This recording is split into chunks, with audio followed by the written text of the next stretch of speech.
बिस्मिल्लाहिर्रहमानिर्रहीम। अस्सलाम वालेकुम स्टूडेंट। उम्मीद करता हूँ आप सब खैरियत से होंगे।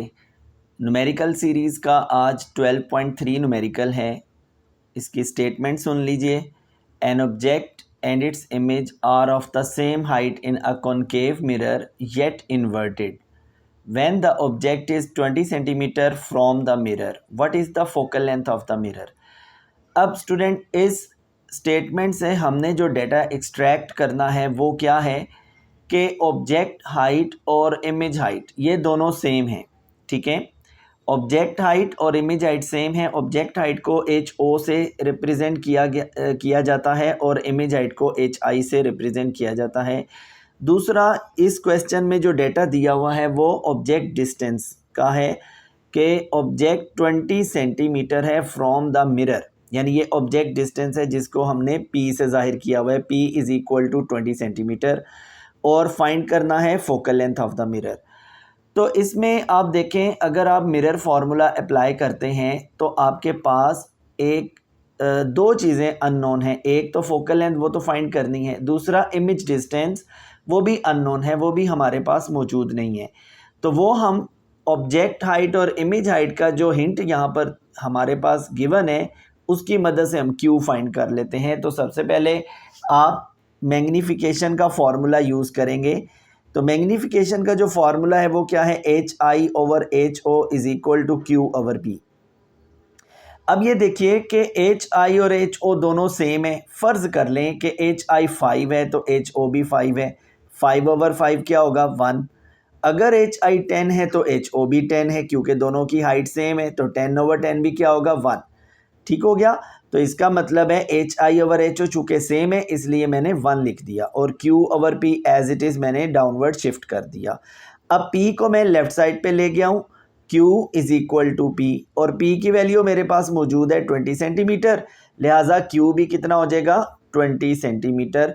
तो इस तरह मैग्नीफिकेशन का फॉर्मूला लगाकर हम लोग पहले इमेज डिस्टेंस फाइंड कर लेंगे। अब हम मिरर फार्मूला लगाएंगे और उसकी मदद से हम फोकल लेंथ फाइंड करेंगे। तो मिरर फार्मूला अप्लाई करेंगे, 1 over F is equal to 1 over P plus 1 over Q. Again LCM लिया जाएगा, पी क्यू एलसीएम आ जाएगा। पी क्यू को पी पे डिवाइड करेंगे, पी और पी कैंसिल हो जाएगा, जो बाकी बचेगा उसको न्यूमरेटर से मल्टीप्लाई कर देना है। अब क्यू बाकी बचा, क्यू को 1 से मल्टीप्लाई करेंगे, क्यू आ जाएगा। फिर पी क्यू को क्यू पे डिवाइड करेंगे, क्यू क्यू कैंसिल हो जाएगा, पी बाकी बचेगा, उसको 1 से मल्टीप्लाई कर देंगे तो पी आ जाएगा यहाँ पे। ठीक है, तो यहाँ पर आ जाएगा Q plus P over P Q. अब आपने इसमें वैल्यू पुट कर देनी है, क्यू की जगह 20, पी की जगह पे भी 20। फिर नीचे आप देखें डिनोमिनेटर में पी की जगह पे 20 और क्यू की जगह पे 20। अब 20 प्लस 20 40 हो गया। ठीक है, और 20 मल्टीप्लाई बाई 20 400 हो गया। अब 1 over F is equal to 40 over 400। अब ये देखिएगा, इसका रेसिप्रोकल ले लेने, 400 ओवर 40, यानी कि जब आप देखें एफ को आप ऊपर लेके जाएंगे तो 400 को भी आपको ऊपर लेके जाना पड़ेगा और 40 से डिवाइड कर देंगे तो आपका आंसर आएगा 10 सेंटीमीटर। ओके स्टूडेंट, ये था आपका न्यूमेरिकल नंबर 12.3। जी स्टूडेंट, अब हम चलते हैं 12.4 की तरफ। 12.4 न्यूमेरिकल की स्टेटमेंट देखें कि find the focal length of a mirror. अब यहाँ पर भी, इसमें भी फोकल लेंथ ही फाइंड करनी है। That forms an image 5.66 centimetre behind a mirror. Behind a mirror मैंने आपको पहले I think so first numerical में भी था शायद, बिहाइंड अ मिरर। मैंने कहा था कि जब भी बिहाइंड अ मिरर आए तो समझें कि इमेज वर्चुअल इमेज है और इसका इमेज डिस्टेंस नेगेटिव लिया जाएगा। अब यहाँ देखिएगा स्टूडेंट के behind a mirror image distance दिया हुआ है 5.66 सेंटीमीटर, तो हम उसको माइनस में लिखेंगे, q is equal to minus 5.66 centimetre. और साथ मैंने लिख दिया है कि इमेज इज़ बिहाइंड मिरर यानी वर्चुअल इमेज है, इसलिए नेगेटिव साइन आना है। ठीक है, of an object placed at 34.4 centimetre in front of the mirror, यानी कि जो ऑब्जेक्ट डिस्टेंस दिया हुआ है ना वो है 34.4 सेंटीमीटर। ये आप देख सकते हैं ऑब्जेक्ट डिस्टेंस क्या है, 34.4 सेंटीमीटर।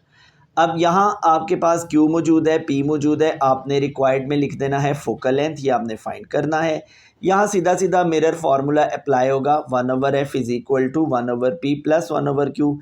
सेम उसी तरह पी क्यू एलसीएम आ जाएगा, यहाँ Q प्लस P रह जाएगा।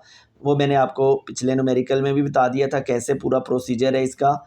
अब Q की जगह -5.66 पुट कर देंगे, वैल्यूज़ पुट कर देंगे। P की जगह पे 34.4, P की जगह पे 34.4, ब्रैकेट में लिखना है -5.66। अगर आप ब्रैकेट नहीं डालेंगे तो मल्टीप्लिकेशन की बजाय ये सब्ट्रैक्शन होने लग जाएगा, जो कि गलत है। आपने ब्रैकेट डालनी है ताकि मल्टीप्लिकेशन का ऑपरेशन अप्लाई हो सके। अब आप देखें -5.66 प्लस 34.4, तो आंसर आएगा 28.74। बड़ी वैल्यू के साथ प्लस का साइन है इधर, इसलिए प्लस आएगा। आप प्लस बेशक ना लिखें क्योंकि वो बाय डिफ़ॉल्ट प्लस ही होता है। मल्टीप्लाई करेंगे, आंसर आ जाएगा -194.704। अगेन रेसिप्रोकल ले लेंगे, -194.704 ऊपर चला जाएगा और 28.74 डिनोमिनेटर में आ जाएगा।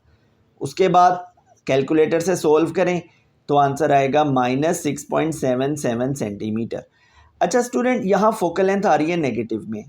आप ज़रा गौर करें, ऊपर आपका जो क्वेश्चन था उसमें कहीं पर भी मिरर का जिक्र नहीं किया गया, उसने नहीं बताया कि ये मिरर कौन सा है। तो आप अपने माइंड को ज़रा रिफ़्रेश करें, अपने नॉलेज को रिफ़्रेश करें, मुझे आप बताएं, सोचें कि ये कौन सा मिरर होगा, कॉन्वेक्स मिरर होगा कि कॉनकेव मिरर होगा। तो डेफिनेटली इसकी फोकल लेंथ नेगेटिव है तो ये कॉन्वेक्स मिरर होगा। ये पूरा लॉजिक मेरी पिछली वीडियोस अगर आप देखें तो उसमें मौजूद होगा कि किस तरीके से इसका फोकल लेंथ नेगेटिव है, क्या लॉजिक है, ये सब उन वीडियोस में मौजूद है। ओके स्टूडेंट, ये आज हमारा 12.4 न्यूमेरिकल भी मुकम्मल हो गया। थैंक यू स्टूडेंट, अल्लाह हाफिज़।